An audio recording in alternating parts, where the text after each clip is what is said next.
আপোনালোকে বাৰু water colour landscape drawing বহুত টান বুলি ভাবে নেকি বা কৰাৰ সময়ত আপোনালোকৰ ৱাটাৰ কালাৰ লেণ্ডস্কেপবোৰ এনেকুৱা ধৰণৰ হয় নেকি? তেনেহ'লে চিন্তা কৰিব নালাগে।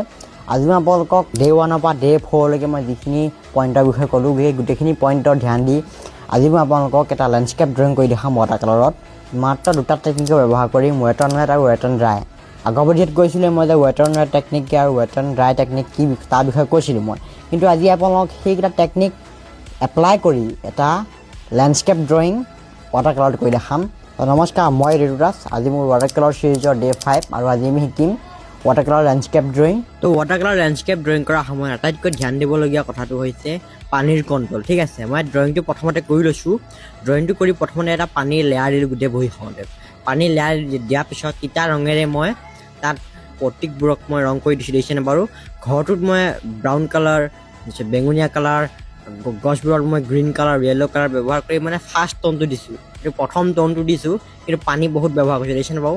পানীৰ মাত্ৰা বেছি, যিহেতু এইটো টেকনিকটোৰ নাম হৈছে wet and wet technique. Wet and wet টেকনিকটোত পানীৰ ব্যৱহাৰ বেছিকৈ কৰা হয় ৱাছ দিবলৈ। ঠিক আছে, এইটো হ'ল 2 নম্বৰ টেকনিক। আৰু 2 নম্বৰ টেকনিকটোত মানে প্ৰথম লেয়াৰটো শুকোৱাৰ পিছতে মই 2 নম্বৰ টেকনিক ব্যৱহাৰ কৰিছোঁ দেই।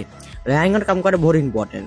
তো 2 নম্বৰ টেকনিকটো আমি কি কৰোঁ, সৰু ডিটেইলছবোৰ দিওঁ, যেনে ঘৰ, গছ গছনি যে দিছোঁ মই, এয়া ছাঁ থকা জেগাবোৰ দিছোঁ যে, এইটো শুকোৱাৰ পিছতহে কৈছোঁ, কিন্তু মই নুশুকাওঁতে কোৱা নাছিলোঁ। নুশুকাওঁতে যোনটো কয় সেইটো কয় ৱেট এণ্ড ৱেট টেকনিক। পানী বেছিকৈ ব্যৱহাৰ কৰি তাত ৰঙৰ মাত্ৰা কমাই ব্যৱহাৰ কৰে। এতিয়া কি কয়, ৰঙৰ মাত্ৰা অলপ বঢ়াই দিয়ে, পানী অলপ কমাই দিয়ে। এনেকৈ সৰু ডিটেইলছবোৰ কৈছোঁ, দেখিছেনে বাৰু? ঘৰ দিছোঁ, ঘৰটো দৰ্জা খিৰিকী সেইবোৰ বনাই দিছোঁ। জেউনা দিছোঁ, জেউনাৰ পৰা ছাঁ পৰি আছে ৰ'দৰ সহায়ত, নহয়? সেই ছাঁবোৰ দি দিছোঁ মই। এনেকৈ মানে মোৰ ড্ৰয়িংটো প্ৰায় কমপ্লিট হৈ গৈছে, দেখিছেনে বাৰু? এই দুটা টেকনিক ব্যৱহাৰ কৰি আপোনালোকে লেণ্ডস্কেপ ড্ৰয়িং খুব সুন্দৰকৈ কৰিব পাৰিব। ভিডিঅ'টো যদি ভাল পালে এটা লাইক কৰি দিব আৰু মোক ফ'ল' কৰি ল'ব, কাৰণ মই এনেকুৱা ছবিৰ লগত জড়িত এডুকেশ্যনেল কণ্টেণ্ট বনাওঁ। আৰু আমি ডে 6ত শিকিম ৱাটাৰ কালাৰৰ কেইটামান মিষ্টেকৰ বিষয়ে, যিকেইটা মিষ্টেক কৰাৰ কাৰণে বহু লোকে নিজৰ ৱাটাৰ কালাৰটো ইম্প্ৰুভ কৰিব নোৱাৰে। সেই ডে 6ৰ ভিডিঅ'টো আপোনালোকে চাব, অতি সোনকালে সেই ভিডিঅ'টো আহি আছে।